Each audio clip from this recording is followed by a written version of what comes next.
Right now on the National Weather Desk, a daring water rescue. We hear from the man pulled from his car as it was sinking below dangerous flood water. This could be it.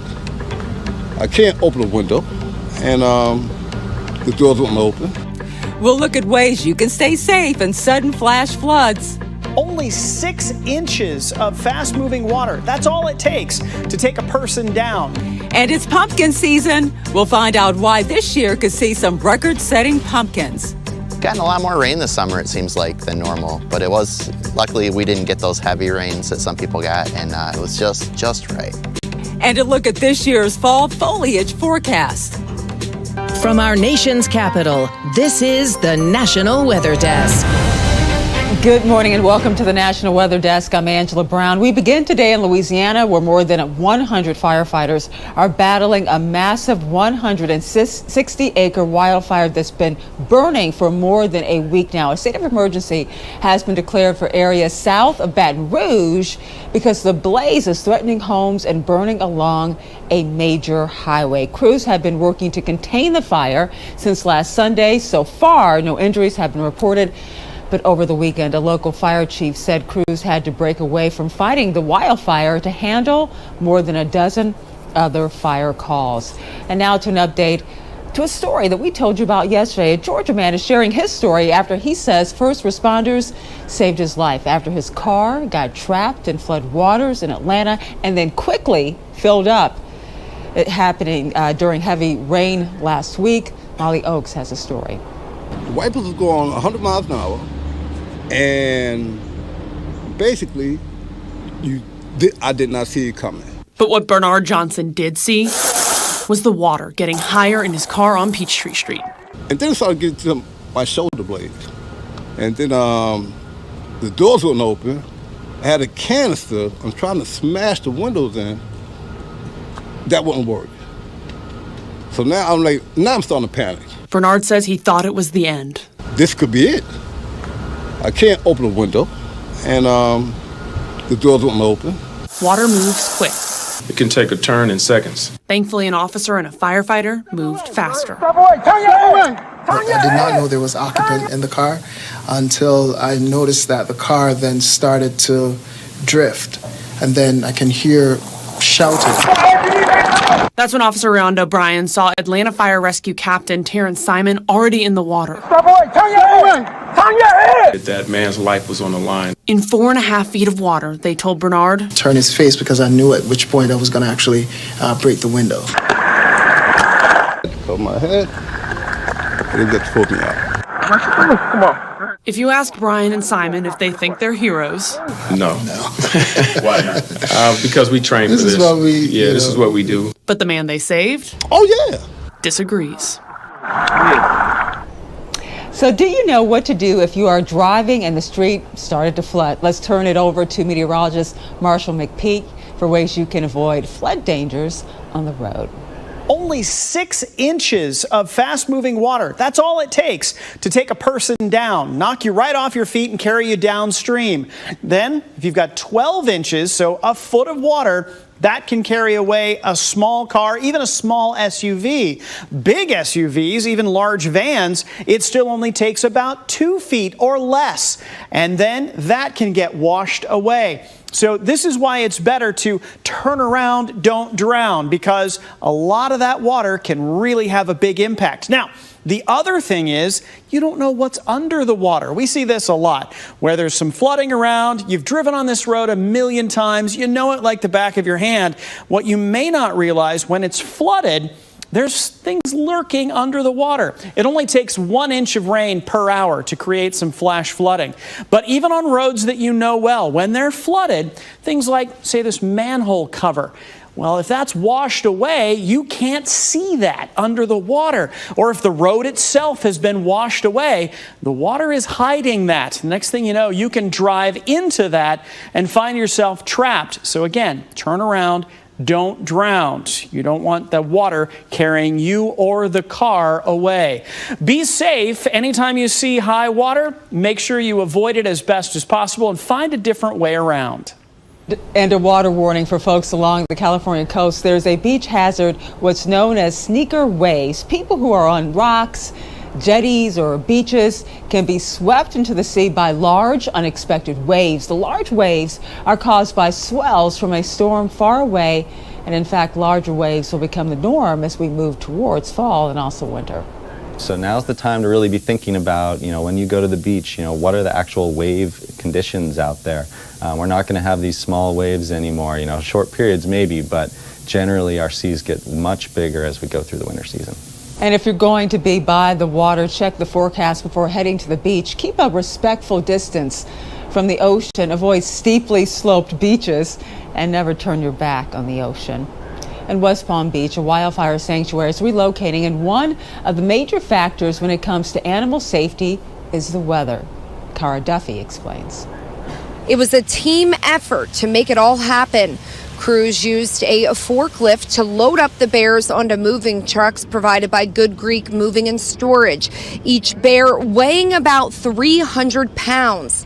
Amy Kite is the executive director of Bush Wildlife Sanctuary. She explains some of the challenges that come with a move like this. Heat is a big factor. With any of the animals like the bears that we have to anesthetize, they can't regulate their body temperature when they're sedated. So with it being September, we have to make sure that we mitigate for it, which is why we're out here so early. We want to get the coolest temperatures. That's why Good Greek is helping us out, because they have air-conditioned trucks that we can utilize. We also want to mitigate traffic. If they're under sedation, you've got a very short window time to work under. The bears and alligator joined some of the other wild animals that were already moved over the past few days, like a panther, deer, otters, bobcats, even venomous snakes. Kite says the bears and gator were the last of the larger wildlife to be moved, and that they still have to transport the animals that are being treated at the Bush Wildlife Sanctuary Hospital right now.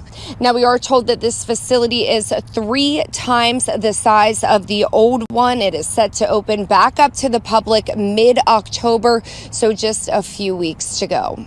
And while some love getting outdoors during the fall season, for others it can be a real problem. Mold and ragweed are in the air, and this can be an issue for those with seasonal allergies. Melanie Torrey talked with experts about the best ways to find relief. I've lived in Texas my whole life, and I've always suffered from really bad congestion. Kristen Barrientos' allergies have been taking a toll. So much so, she has an upcoming appointment to start allergy shots. Hopefully, I'm praying it works. She's taking steps to treat the problem instead of the symptoms. At Aspire Allergy and Sinus, this is exactly what we want our patients to do. Allergy specialist Haley Overstreet preaches prevention. We want them to get ahead of the problem instead of treating with medications. Last week, an FDA panel concluded phenylephrine, a key ingredient in some common over-the-counter drugs like Sudafed PE and Benadryl Allergy Plus Congestion, is not effective. Researchers found when taken orally, a very small amount of the drug actually reaches the nose, not enough to relieve congestion.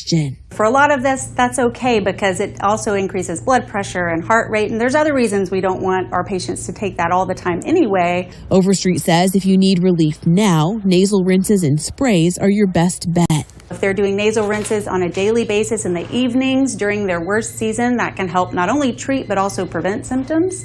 And then also leaning into the nasal steroid spray, so like the Flonase, Nasacort, Rhinocort, because those are going to help kind of decrease the inflammation, and you can use them as needed, and they're not going to have the rebound effect like the decongestant nasal spray like Afrin. According to a new study, humans are impacting seismic events on the moon. Apparently, a spacecraft that was left by the U.S. on the moon's surface in 1972 could be causing moonquakes. The Apollo 17 lunar lander module is sitting a few hundred yards away from instruments recording the small tremors. The rumbles are not dangerous and likely would be undetectable to humans standing on the moon's surface. And coming up on the National Weather Desk, we'll look at when you can expect to see the leaves start changing colors in your area. And we'll find out why some people can actually smell the rain. And as we head to break, we take in the views of Canada's Banff National Park from atop Sulphur Mountain.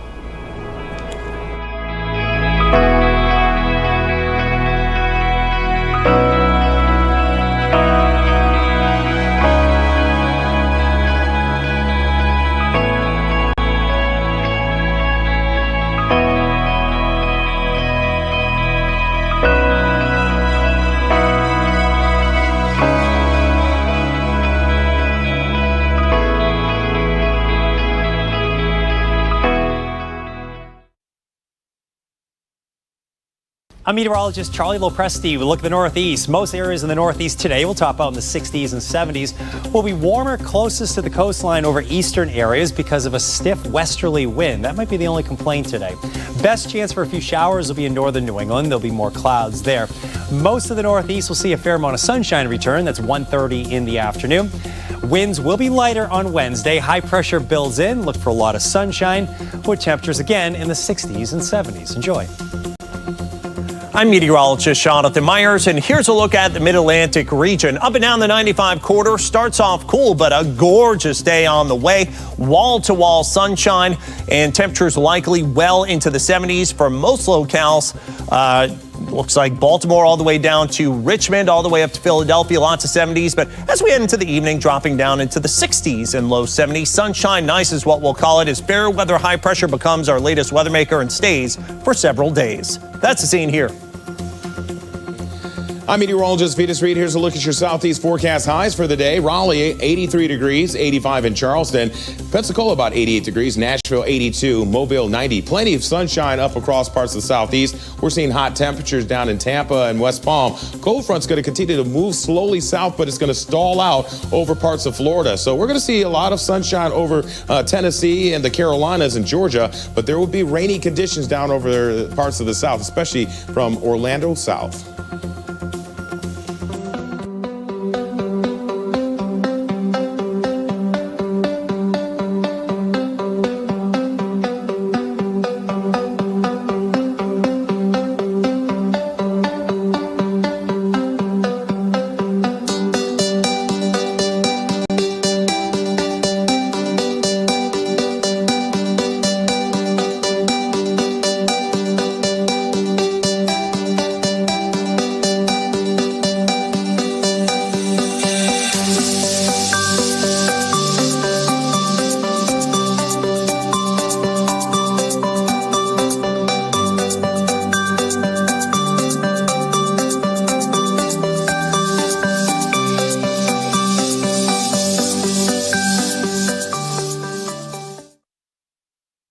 You are watching the National Weather Desk. Well, you may not know his name, but his photography could raise awareness. Jared Bramblett is a photographer and civil engineer who captured flooding in Charleston, South Carolina during Hurricane Idalia. Emily Gracie sat down with him to hear what he saw firsthand and how he's using his artistic eye to raise awareness about the rising tides in his community.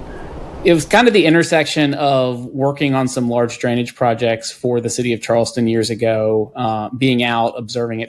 And we had some king tides, and I was taking pictures of them for a work project, not so much for a personal project.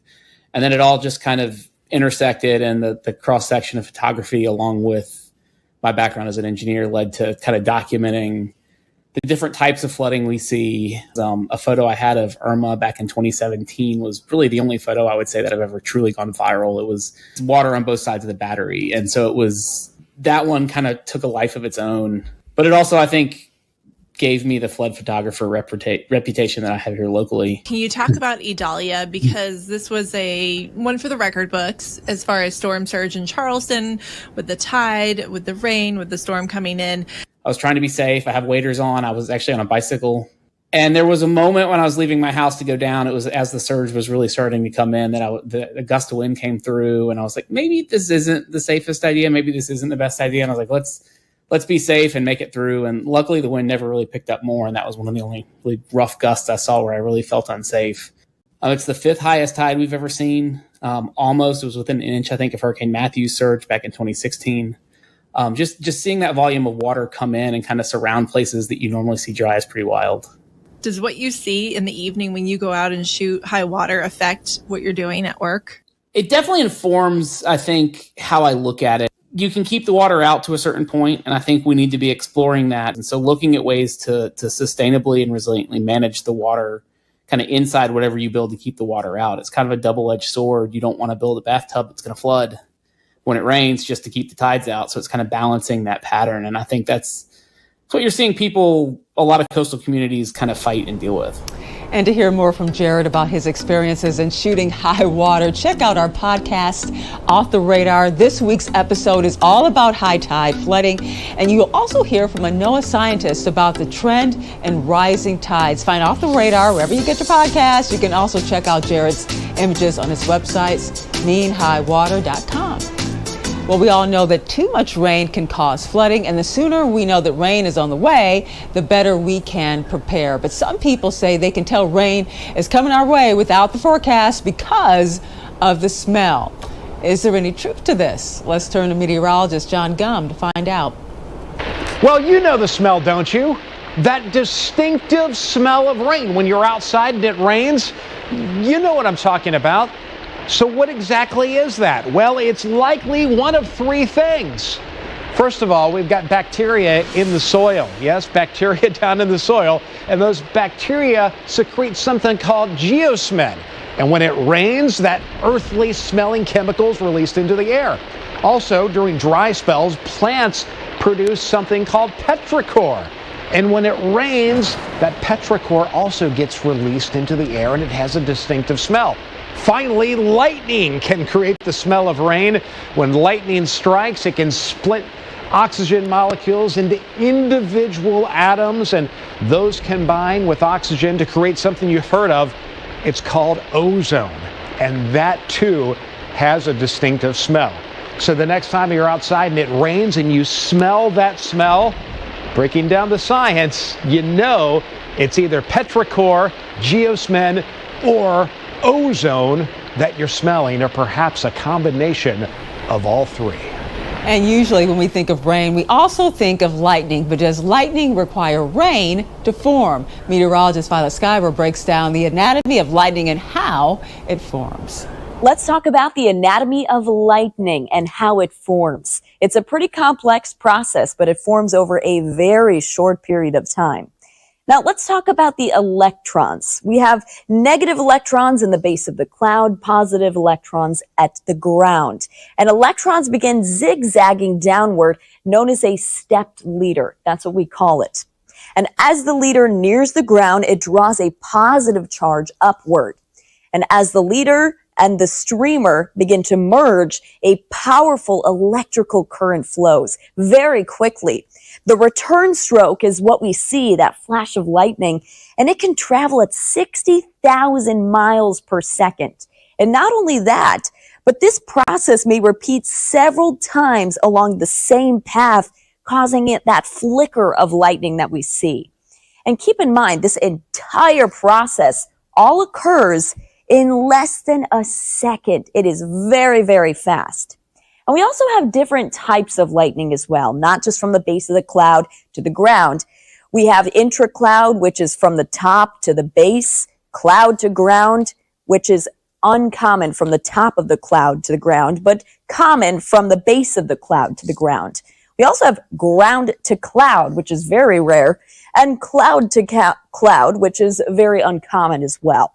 So hopefully this clears up any information about lightning that you may or may not know. And we are inching closer and closer to the official start of the fall season. And most of us are wondering the same thing. How pretty will the leaves look this year? Let's turn it over to meteorologist Shannon O'Donnell for this year's fall foliage forecast. Well, hi there, everybody. I'm meteorologist Shannon O'Donnell. We are knocking on the door of fall, the new season officially ringing in with the autumn equinox just around the corner and the fall color already starting to pop. It shows up first in some of the higher terrain that gets cold quickly, like in upstate New York or back into the far northern parts of Minnesota and Wisconsin, certainly in the upper terrain of the Rockies. That fall color starts to pop very early. Very famous places for beautiful fall foliage, including New England, starts to peak usually in mid-October, whereas places out west and in the deep south take a little bit longer to get that red and gold and beautiful orange going. One of these photos with all of that beautiful fall color here taken in the Pacific Northwest. This from Laura Robertson. A lot of factors go into determining if we have a good season and really pull out a lot of that color. First of all, fall. The weather leading up to autumn definitely plays a big role. If you're in a drought, as many parts of the country are right now, it can lead to pretty poor fall color. Often, we're probably going to see this in the Pacific Northwest. We're in a bit of a drought. It can lead to the leaves just going straight to brown and falling off pretty early. So it leads to a poor season and a much shorter season. Sometimes you get a little bit of early fall rain, and that can help turn things around. The best weather overall for the most beautiful range of long-lasting autumn color would be that combination of the chilly autumn overnights and those mild fall afternoons. For the National Weather Desk, I'm meteorologist Shannon O'Donnell. And before we take a short break, let's soar above California's Weaver Lake.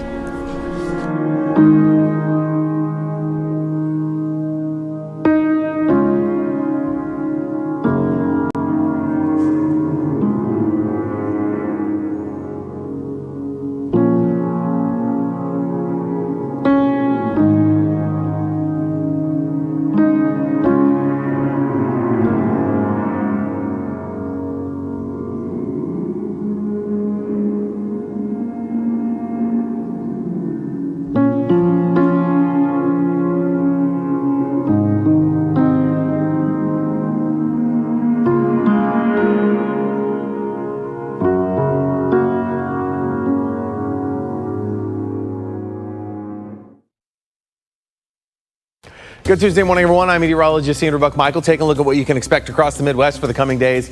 Got a little bit of rain that's going to try to move its way through northern Illinois, southern Wisconsin, and Iowa, trying to move into the Chicago and also into Indiana and Michigan area, not only for today, but also for the coming days.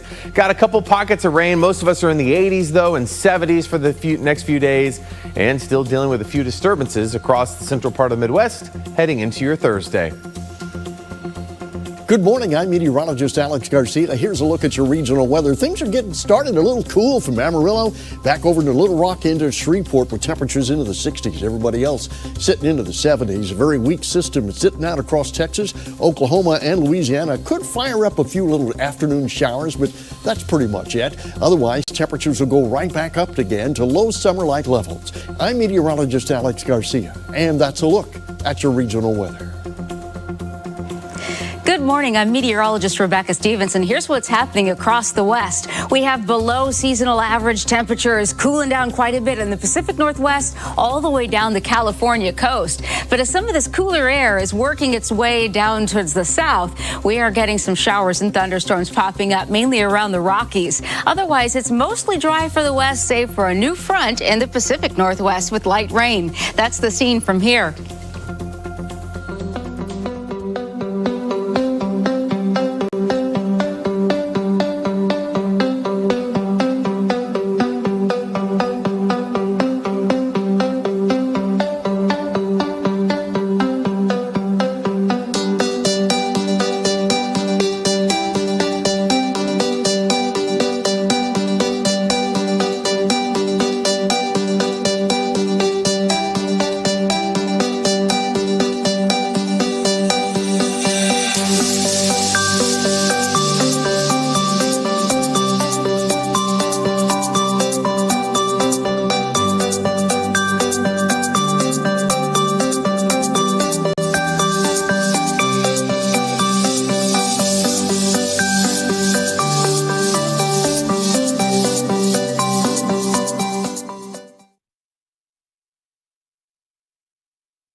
You are watching the National Weather Desk. The leaves haven't changed colors yet, but fall activities are underway in central New York. It's already pumpkin picking season, and this is a good year for it because they've got just enough wet summer weather to yield lots of pumpkins. Bandon Roth explains. They're some of the best I've seen. It's a good year for pumpkins. Tim Lubner, owner of Tim's Pumpkin Patch, says the weather this summer might have been a little rainy, but as far as growing pumpkins goes, it was perfect. Gotten a lot more rain this summer, it seems like, than normal, but it was, luckily we didn't get those heavy rains that some people got, and it was just right. But there's a lot more than giant pumpkins like this here at Tim's Pumpkin Patch. In the bakery, they've got all kinds of pumpkin baked goods, and new this year, a milkshake of the week. We kind of just pick a different theme every week. We had an apple cider donut one last week. We had a pumpkin brownie one this week. Then we also have the apple cider float, which is ice cream, apple cider, whipped cream, caramel, and half a donut, and it is phenomenal. Some people have driven 8 hours to come get the specialty milkshake of the week.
And thank you so much for joining us. Tomorrow on the National Weather Desk, we'll look at how you can determine the distance of a dangerous storm.